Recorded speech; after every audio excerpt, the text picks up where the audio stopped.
Muy buenas tardes. Vamos a hablar el día de hoy sobre otras bacterias que producen infecciones en la piel. Estamos hablando de Nocardia brasiliensis, que es la más relevante en este tema.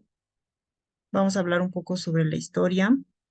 Y en la historia podríamos mencionar que Nocardia brasiliensis fue aislada por primera vez por Lidenberg en 1909 y luego fue descrita por Gordon en 1959.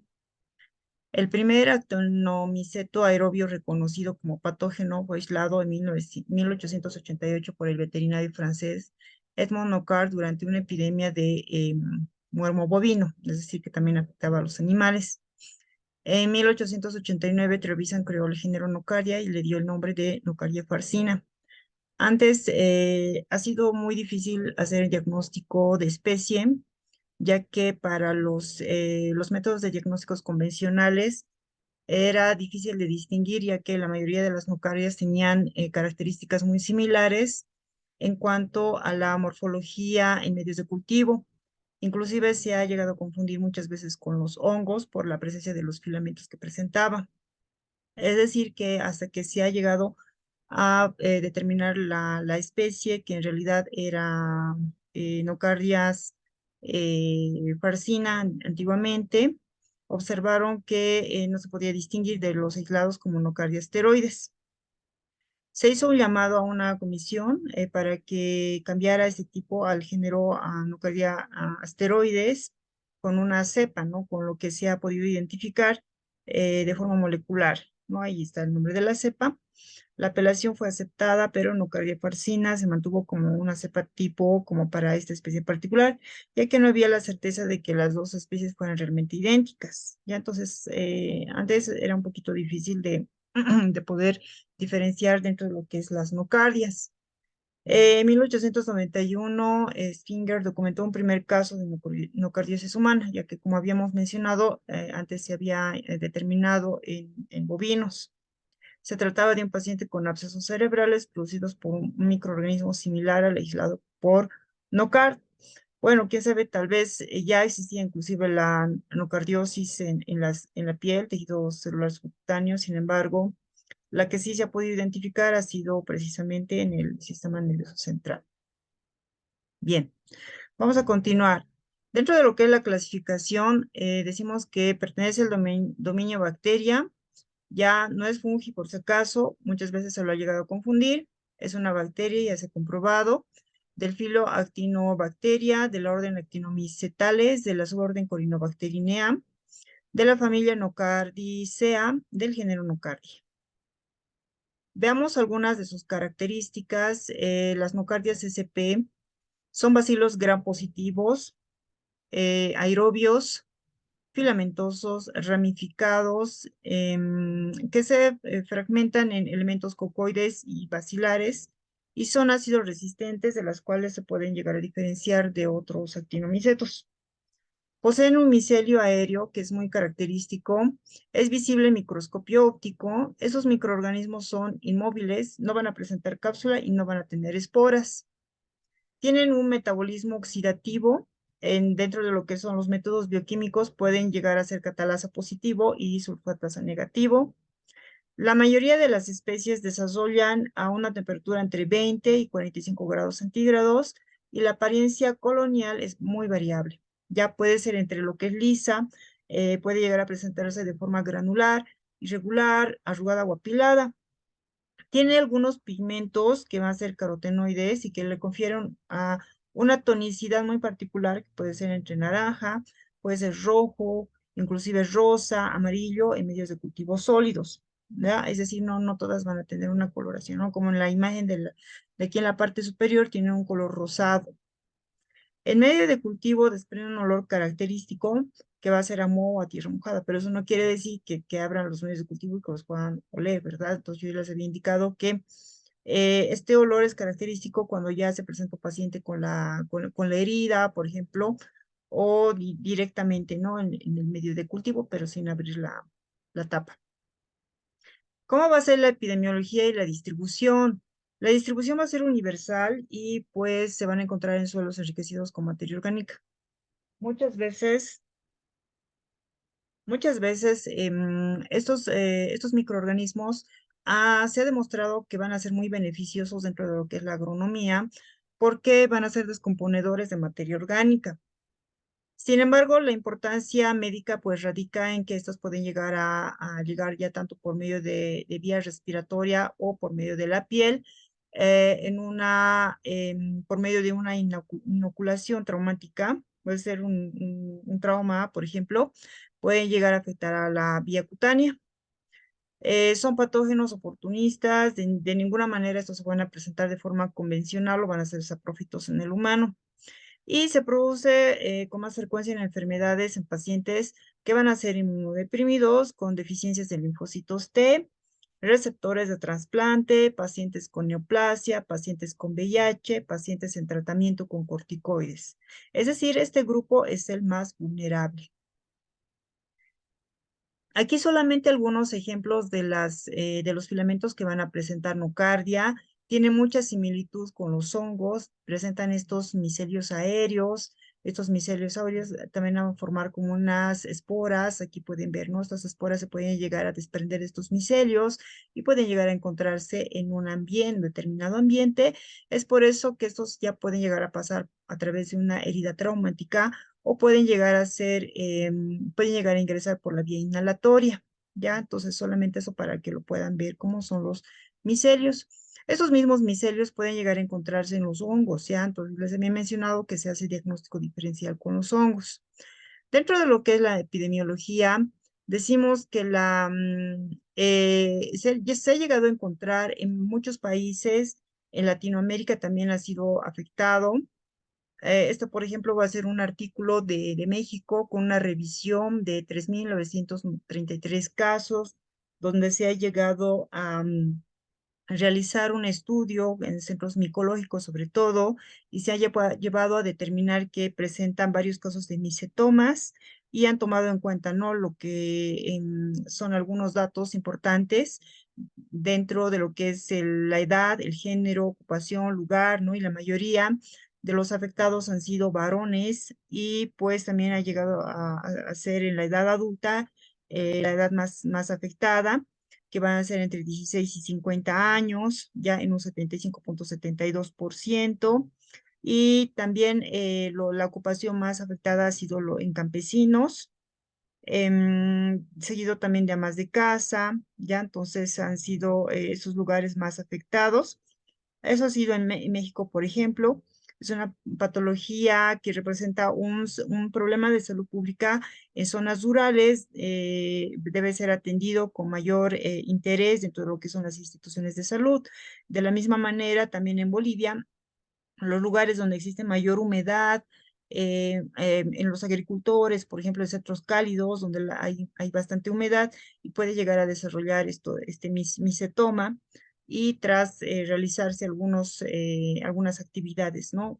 Especialmente dentro de lo que es el campo de la agricultura. Luego tenemos en otros lugares en una incidencia en Estados Unidos también, ahí podemos ver los 35 por 10.000 habitantes, igual, ¿no?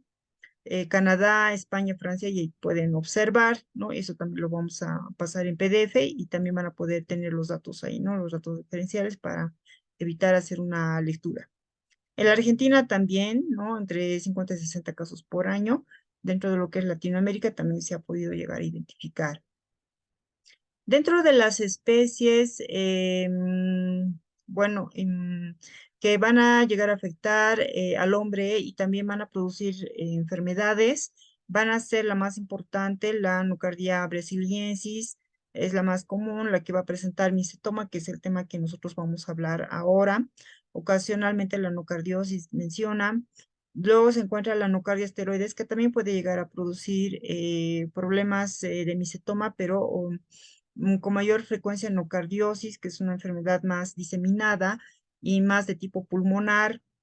Luego tenemos otras especies, que van a ser Lotiridis caviarum, es también patógeno, nocardiosis y micetoma, es muy raro la farsínica, puede llegar a afectar a los animales, por ejemplo, ¿no? Aquí tenemos otro tipo de especies. y también la israelí y la maizludi, que también van a ser, ¿no? Que van a producir la actinomicosis, ¿ya?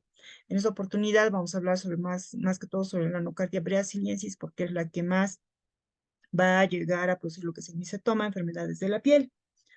Veamos algunos aspectos de la fisiología y de la estructura.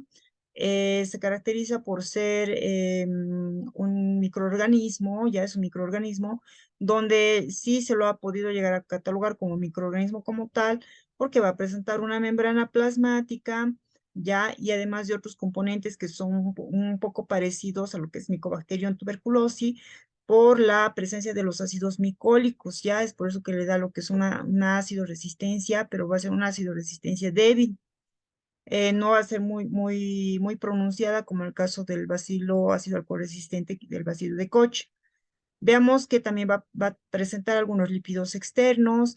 Tenemos la presencia de los polisacáridos también, como ser el arabinogalactano, el peptidoglicano también que se va a encontrar, la membrana plasmática, lipoarabinomanano, ya en el punto número 6, por ejemplo. Luego tenemos fosfatidilinositol y la pared celular. Ya entonces va a tener una ácido resistencia débil. Aquí tenemos la nocaria, se tiñe débilmente y lo característico que va a presentar las hifas, ¿no? Aquí como una especie de filamentos, aquí también, ¿no? Como una especie de filamentos que se van a encontrar. Y a la tinción se van a tiñir también de esta coloración, ¿no? Como tinción Gram. También vamos a tener otras características que va a ser catalazo positivo. Habíamos mencionado que la presencia de catalasa es por la presencia de burbujas que se va a encontrar lo que es en algunos métodos bioquímicos. Tenemos un factor cordonal eh, o factor de cordón que se lo denomina porque va a tener una especial efecto virulento, antifagocítico, evita la unión de los lisosomas con los fagosomas, ¿ya? Y pues va a tener un aspecto importante para el microorganismo. No forman parte de la flora comensal del ser humano ni de los animales, por si acaso, o sea, que es decir, que no es apófito por nada. Son inmóviles, no presentan cápsula, no presentan esporas, y los medios de cultivo no van a ser selectivos. De hecho, para hongos, para micobacterias puede desarrollar tranquilamente, solamente que no van a ser muy específicos porque tienen características entre lo que es el desarrollo. Van a tener coloraciones, ya van a tener aspectos granulares lisos, o las coloraciones que pueden ser entre naranja, pueden ser entre amarillento, blanquecino. Ya, entonces aquí tenemos algunas cifras que van a ser unas cifras aéreas y unas subterráneas que también, ¿no? Se van a encontrar aquí por debajo de una línea y para poder observar su característica. Luego tenemos la patogenia y la inmunidad, que también va a ser muy importante en este caso. Tenemos que van a presentar toxinas y hemolicinas, que son sustancias solubles específicas que tienen una protección antifagocítica. Luego también tenemos otros factores de virulencia, como ser evitar la destrucción fagocítica. Estas pueden segregar catalasa, superóxido dismutasa, ¿ya? También replicación en macrófagos, por ejemplo, estas se pueden llegar a dividir en el interior de los macrófagos, se pueden llegar a multiplicar, evitan la fusión del fagosoma y lisosoma, ¿no? Ese es el factor de cordones, ¿no? Que les decía el factor de cordón. Evitan la acidificación del fagosoma y también van a presentar adesimas de superficie que le va a dar lo que es la parte de la colonización. También tenemos dentro de lo que es la etiopatogenia, un tropismo celular, una reacción inmunitaria de huésped, las características de la cepa infecciosa y la velocidad de crecimiento. In vivo, no tanto si in vitro tiene una velocidad más lenta. La capa externa de lípidos va a producir lo que son las citoquinas proinflamatorias, una reacción granulomatosa. Ya entonces van a ser tanto lo que es la patogenia en el caso de estos microorganismos, nocardias.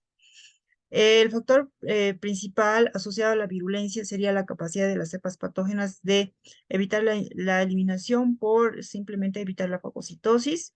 Las cepas patógenas de nocardia se protegen de estos metabolismos por medio de secreciones de catalasas, superóxido dismutasa. Las nocarias también pueden sobrevivir y replicarse también en los macrófagos, ¿no? Es lo que habíamos mencionado. Entonces, repetimos algunos aspectos, como ser, evita la fusión de fagosoma y lisosoma. Eso lo hemos mencionado, que va a ser el factor cordón. Evitan la acidificación del fagosoma y también evitan la erradicación mediada por la fosfatasa ácida. Tenemos otro tipo de factores de patogenicidad, como el catalasa, superoso dismutasa, el factor cordón, ¿no? El resultado es un poco necrosante, purulento, de evolución subaguda o crónica, con neutrófilos, células plasmáticas, macrófagos, tejido fibroso, poco organizado. Con menor frecuencia se produce una erección granulomatosa más propia del micetoma. O puede ser gaseosa con células gigantes de Langerhans, hipersensible de tipo 4, y es lo que van a producir ya tardíamente el microorganismo, ¿no? Entonces, generalmente producen unas lesiones o un foco necrosante y purulento. Vemos que estas nocardiosis es una infección bacteriana, es poco común, causada por las bacterias gram positivas. Y sabemos que pertenecen a la orden de los actinomycetale. Son infecciones exógenas, son ubicuas, quiere decir que pueden llegar a encontrarse en muchos lugares, especialmente donde existe materia orgánica, y además son oportunistas porque al ver que hay un organismo débil, como ser un inmunodeprimido, y este inmediatamente puede llegar a colonizar. Los más afectados van a ser los inmunodeprimidos, como hemos mencionado. Los inmunocomprometidos, ¿no? Que son los que tienen disminución de los linfocitos T, sobre todo en caso de pacientes con VIH, los que tienen neoplasias, trasplantes o reciben un tratamiento inmunosupresor, los que reciben tratamiento con corticoides, enfermedades pulmonares de base, por ejemplo, ¿no? Dentro de las especies más relevantes, habíamos hablado de Nocardia brasiliensis, también asteroides, pero bueno, se encuentra en segundo plano. Luego tenemos otro tipo de nocardiosis, o bueno, de nocardias, del género nocardia. Una de las patologías más importantes que va a producir va a ser los micetomas. Estos micetomas generalmente se van a encontrar en las extremidades, raras veces se encuentra, como en este caso, en el rostro. Es una infección indolora crónica, produce una inflamación subcutánea localizada, tiene una afectación en los tejidos subyacentes, el músculo inclusive puede llegar a afectar al hueso, si en caso este puede evolucionar. Se caracteriza por presentar fístulas y supuraciones, ¿no? Estas fístulas van a ser pequeñas aberturas o orificios que se van a encontrar a nivel de la piel. Siempre va a existir el aumento de volumen. Varios microorganismos pueden producir micetoma. Nocardia brasiliensis es la causa más frecuente en Norteamérica, Centroamérica y Sudamérica, ¿no? Es por eso que estamos hablando más de esta nocardia. Infecciones linfocutáneas también puede llegar a producir en segundo plano. Esto se caracteriza por presentar unas nodulaciones cutáneas y ulceraciones, ¿no? Como dice el linfocutánea, el linfático también o los vasos linfáticos también se encuentran afectados, y también los ganglios linfáticos, ¿ya? Ganglios y vasos linfáticos. Aquí en los trayectos, por ejemplo, ¿no? Puede llegar a originar lesiones ulcerativas, es por eso que se puede hacer inclusive diagnóstico diferencial con algunas otras micosis y también con la leishmaniasis.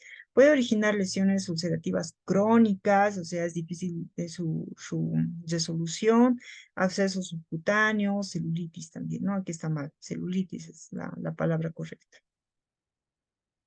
El mecanismo de transmisión van a ser por la simple inhalación de las micobacterias asteroides, es la que va a producir mayormente las infecciones pulmonares, ¿no? Eso va a ser en el tema de microbiología del sistema respiratorio. Sin embargo, en este caso vamos a hablar más sobre el brasiliensis, ¿ya? Entonces, un factor de riesgo más importante va a ser el caminar descalzo, y además que se encuentran en tierra y agua, ¿ya? Entonces, lugares donde existe poblaciones de esta nocardia, como son ubicuas, y se van a encontrar en lugares húmedos, en tierra, por ejemplo, entonces va a ser un factor de riesgo. Ya, esto van a ser las nocarias brasiliensis y va a producir lo que es el micetoma, ¿no? En su mayor frecuencia. Este micetoma comienza en el tejido subcutáneo, se caracteriza por presentar presenta un tumor, además fístulas, ya. Lo que habíamos visto anteriormente era más en rostro, ¿verdad? En rostro, en cara.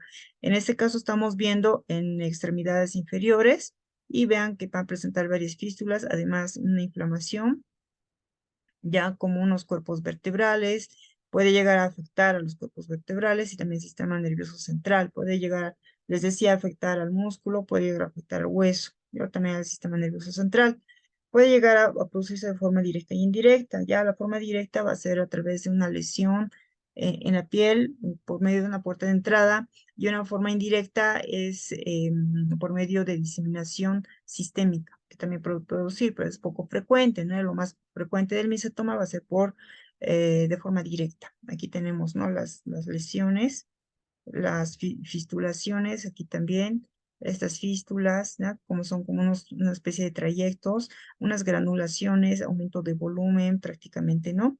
Ahí podemos ver en la extremidad claramente cómo se observa. ¿Cuáles van a ser las enfermedades que causa? Entonces ya habíamos hablado de la piel, ¿no? Los misetomas, lipocutáneo, celulitis también, ya que va a afectar al tejido celular subcutáneo, va a producir los abscesos también, abscesos subcutáneos, y también la proliferación de otro tipo de microorganismos que van a llegar a intensificar, a agravar lo que es el cuadro. También puede llegar a producirse por traumatismos, en un 80% de los casos, les decía, es más frecuente, y secundario por un foco pulmonar, ¿no? Ese es una forma primaria y una forma secundaria. La forma primaria va a ser por un traumatismo, y la forma secundaria va a ser por un foco pulmonar que puede llegar a diseminarse y complicarse. La forma pulmonar va a producir, se va a producir por la inhalación de estas esporas en un medio así, ¿no? Un medio donde se encuentre este misotoma, y va a llegar a producir bronquitis, neumonía, abscesos pulmonares, ¿ya? Y la otra forma es cuando ya pasa al sistema circulatorio, puede llegar inclusive al sistema nervioso central, produciendo meningitis y abscesos cerebrales. Esas van a ser las enfermedades que causa. Dentro de lo que son la afectación pulmonar, una enfermedad pulmonar, broncopulmonar, produce neumonías de curso subagudo crónico, ¿no? Por necrosis, formación de abscesos, se puede llegar a diseminar ya sea al sistema nervioso central o de forma secundaria puede llegar a la piel. Se manifiesta por tos, disnea, fiebre, cavitación, propagación a pleuras, generalmente en los lóbulos superiores también va a estar afectado, coloniza por inhalación vía respiratoria aérea, y posterior aspiración. Las complicaciones, ¿cuáles van a ser las complicaciones? Van a ser empiema, fístulas, pleuropulmonar, media astinitis, síndrome de vena cava superior y pericarditis, ¿ya? Pero bueno, esos van a ser más que todo por la diseminación pulmonar. La diseminación cutánea ya se va a producir por granulomas o nódulos subcutáneos eritematosos con eventual formación de úlceras a lo largo de los vasos linfáticos de afectación ganglionar original, ¿no? Lo que habíamos mencionado. La úlcera granulomatosa con eritema circundante, afectación mínima o nula de los ganglios linfáticos, ¿no? Es de que va a producir lo que va a ser la celulitis y abscesos subcutáneos, ¿ya? Entonces, mi cetoma va a ser, ¿no? Aquí tenemos una lesión, enfermedad linfocutánea, y aquí vamos a ver una tumoración, ya la presencia de aumento de volumen, se puede llegar a observar también una ulceración de bordes irregulares con pérdida de sustancia aquí en la parte central, una zona amarillenta como costrosa bordeando. Inclusive, como les decía, no podemos hacer diagnósticos diferenciales con otro tipo de hongos, o también puede ser con leishmaniasis, ¿no? Un diagnóstico diferencial. Es por eso que es muy importante tomar lo que es la muestra, ¿no? Y vamos a ver en diagnóstico que la muestra se obtiene de la misma lesión. Veamos, bueno, el cuadro clínico ya lo habíamos mencionado, es como se puede llegar a observar en la radiografía, como una neumonía convencional, ya luego se realiza lo que es el examen de esputo, y de esa manera también se puede llegar a observar. También presenta ácido alcohol resistencia, pero aquí la diferencia con los bacilo de Koch es que va a presentar unos filamentos, y estos filamentos van a ser de color rosado, ya, y estos microorganismos se los observa de una forma violeta porque se tienen de color de tinción Gram. Infecciones broncopulmonares, eso ya habíamos mencionado.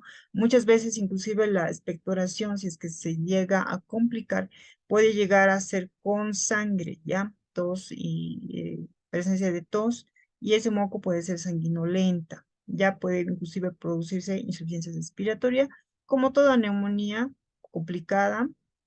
Los misetomas van a ser la obtención de los gránulos, que estos gránulos van a ser amarillentos, puede llegar a observar a simple microscopía, ya es como se observan, y en algunas ocasiones pueden llegar a presentar flecos o estos filamentos pequeñísimos, ¿no? Eso es como se observa en la microscopía, con tinción Gram, ¿ya? ahí me se toma de hombro y ahí vemos que le está tomando una muestra con un hisopo. ¿Ya? Entonces ese es el lugar donde se tiene que tomar la muestra para ver la tinción y el cultivo, lo que va a ser importante, pero aún así, nosotros cuando vemos, hacemos el diagnóstico por un medio de cultivo, vamos a diagnosticar como una nocardia SP. ¿Por qué? Porque no hemos determinado la especie. Vean que la especie va a ser muy difícil de determinar, ni con medios bioquímicos es posible, muchas veces muy difícil. Aquí vemos nosotros, podemos ver que inclusive parece un hongo, ¿no? Porque van a presentar algunos filamentos de sobrelevado granuloso, ¿no? Ahí tenemos, ¿no? Filamentoso, granuloso, y en la microscopía también podemos ver estos filamentos, ¿ya? Estos filamentos es lo que se va a poder observar, ya como forma de hilos, ¿no? Es muy importante, es muy importante que nosotros debemos sospechar en denocardiosis en personas que estén con inmunodepresión o con afectación pulmonar y más la afectación del sistema nervioso central, ¿ya? Podemos ver inclusive diagnóstico diferencial. Aquí no se nota muy bien, pero yo les voy a decir algunas enfermedades de las cuales podemos diferenciar. Aspectos importantes en el cultivo va a ser el de crecimiento lento, generalmente va a ser entre 3 y 5 días, más o menos, ¿ya? El medio de cultivo más óptimo es el agar de carbón, tamponado y extracto de levadura, ¿ya? Y se abrevia como BCYE. Ya, luego también tenemos la tinción modificada de Ciel-Nielsen, que ambos se los puede realizar tanto para la afectación cutánea como para la afectación pulmonar. La tinción modificada de Ciel-Nielsen se puede llegar a observar los bacilos ramificados, se van a observar filamentosos, presentan un ácido alcohol resistencia débil, ¿ya? Y va a presentar hifas aéreas, ¿no? Como las que hemos visto en el anterior gráfico. ¿Cuál va a ser el diagnóstico diferencial? Va a ser, si va a ser una afectación pulmonar, van a tener muchas enfermedades de las cuales vamos a poder diferenciar, que van a ser enfermedades fúngicas, como ser la aspergillosis, histoplasmosis, blastomicosis, ¿no? Criptococosis también, actinomicosis, rodococos, infecciones bacterianas, micobacterium tuberculosis, otras afectaciones micobacterianas no tuberculosas, neoplasias también, granulomatosis de Wegener también, y la afectación cutánea. En la afectación cutánea vamos a tener algunas enfermedades linfocutáneas, esporotricosis, infección por Mycobacterium marinum, celulitis superficial, estreptococo del grupo A, estafilococo aureus, ya Erysipelotrix sp, Francisella, tularensis y otros, bueno, sus micetomas, ¿no? Por actinomicosis, afectaciones fúngicas, porque los micetomas también se van a poder desarrollar por actinomicosis, ¿no? Por otras enfermedades fúngicas. O también pueden ser por las leishmaniasis cutánea, criptococosis, infección por micobacterias de crecimiento rápido, como ser Mycobacterium fortuitum, Mycobacterium, bueno, ese no se lee, ¿no? Pero va a ser por fortuitum fundamentalmente, ¿ya?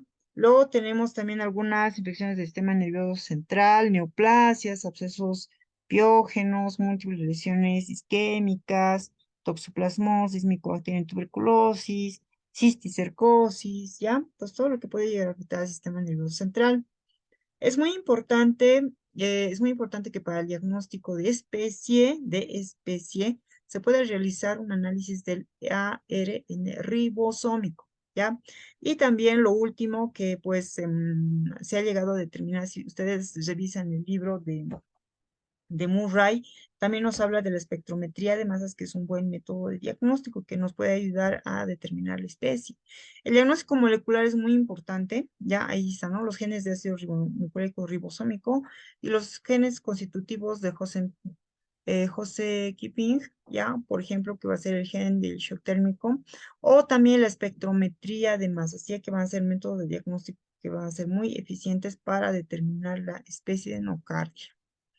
Dentro de lo que es el tratamiento, en el tratamiento vamos a ver que el tratamiento es asociado Entre lo que va a ser trimetopina, sulfamethoxazol, que también lo van a encontrar en el libro de Murray, y es un tratamiento largo, prácticamente muchas veces esos tratamientos pueden llegar a durar como un año.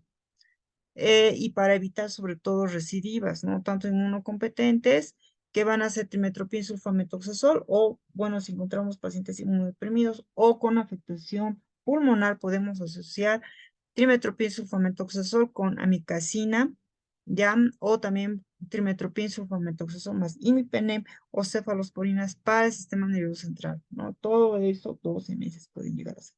Ahí tenemos algunas dosis en la antibiótico-terapia, sin embargo no vamos a hacer mucho detalle porque pues en farmacología ustedes llevan más, ¿no? Lo que son las dosis, para ahí los pueden tener como una referencia. Dentro de lo que es la prevención, es muy importante tomar en cuenta y sospechar sobre todo de pacientes inmunodeprimidos y con todas esas características, factores de riesgo que les había mencionado, más su actividad laboral, ¿no? Como es en la agricultura, por ejemplo, lugares húmedos, procedentes de lugares húmedos, pues nos harían sospechar de esta enfermedad, ¿no? Prevención, evitar, ¿no? El contacto con la tierra y evitar también andar descalzos y ya, y pues tener una buena alimentación. Entonces eso sería, muchas gracias. Ahí tenemos la principal referencia va a ser de Murray, pero algunas de las imágenes se han obtenido de estas direcciones, como también por algunos videos. Bueno, eso sería todo. Muchísimas gracias por su atención. Hasta otra oportunidad.